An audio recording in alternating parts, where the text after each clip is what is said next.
നമ്മുടെ മക്കളുടെ വേഷവിധാനത്തെക്കുറിച്ച് ഞാൻ നേരത്തെ സൂചിപ്പിച്ചു. നമ്മളുടെ ഇടങ്ങളിലേക്ക് നമ്മളറിയാതെ ഇങ്ങനെ ഇഴഞ്ഞിഴഞ്ഞു വരും ലിബറലിസം. അതിനെ കൃത്യമായിട്ട് മനസ്സിലാക്കുവാൻ നമുക്ക് സാധിക്കണം. പെൺമക്കളുടെ വസ്ത്രധാരണത്തെ കുറിച്ച് നമ്മളൊന്ന് ആലോചിച്ച് നോക്കാം.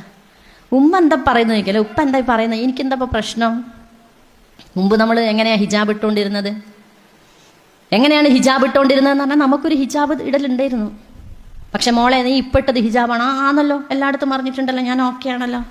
അപ്പം മുമ്പ് തട്ടമിട്ടതിൽ നിന്നും മാറിയിട്ട് ഇപ്പുറത്ത് രണ്ട് തൂക്കും ഇങ്ങോട്ടുണ്ടാവും.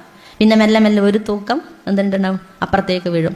മെല്ലെ മെല്ലെ മെല്ലെ പതിയെ ഇപ്പുറത്തേക്കുള്ളതും മെല്ലെ ഇങ്ങോട്ടേക്ക് ഉണ്ടാവും. അവസാനം എവിടെയാണ് ഈ തട്ടുണ്ടാകുന്ന വെച്ചാൽ ഇങ്ങനെ ഞാൻ പറയുന്നില്ല, അതിൻ്റെ ഉദാഹരണം ഞാൻ പറയുന്നില്ല, ഒരു കാര്യം പറയലുണ്ടായിരുന്നു ഞാൻ സാധാരണ. ഇങ്ങനെ ചുറ്റി അവസാനം ഇവിടേക്ക് മാത്രമായിട്ട് നമ്മളുടെ തട്ടം അങ്ങോട്ട്, ഹിജാബ് അങ്ങോട്ട് ഒഴുകിപ്പോവും. നിങ്ങളുടെ മാറിടത്തിലേക്ക് നിങ്ങളുടെ ഹിജാബിനെ നിങ്ങൾ താഴ്ത്തിയിടണം എന്നതാണ് അള്ളാഹു ശിരോവസ്ത്രം കൊണ്ട് പ്രധാനമായിട്ടും ഉദ്ദേശിച്ച ഒരു കാര്യം. എന്തിനാണ് ഹിജാബ് എന്ന് ചോദിച്ചാൽ അതിനാണ് ഹിജാബ്.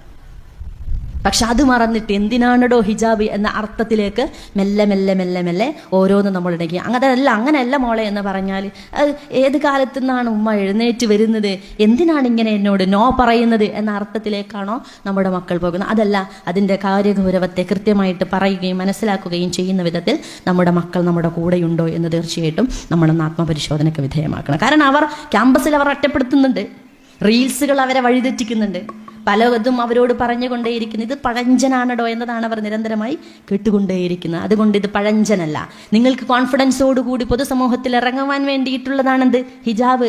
വീട്ടിൽ ഉപ്പാൻ്റെ ഇക്കാക്കാൻ്റെ മുമ്പിൽ ഇടേണ്ട സാധനത്തിൻ്റെ പേരാണോ ഹിജാബ്? അല്ല.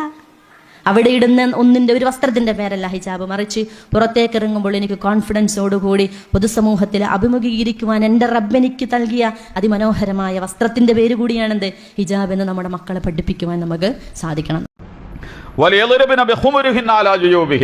അതും വളരെ പ്രധാനപ്പെട്ടതാണ്. അവരുടെ മുഖമക്കനങ്ങൾ അവരുടെ മാറിടത്തിലേക്ക്, നെഞ്ചത്തേക്ക് അവർ താഴ്ത്തിയിടട്ടെ.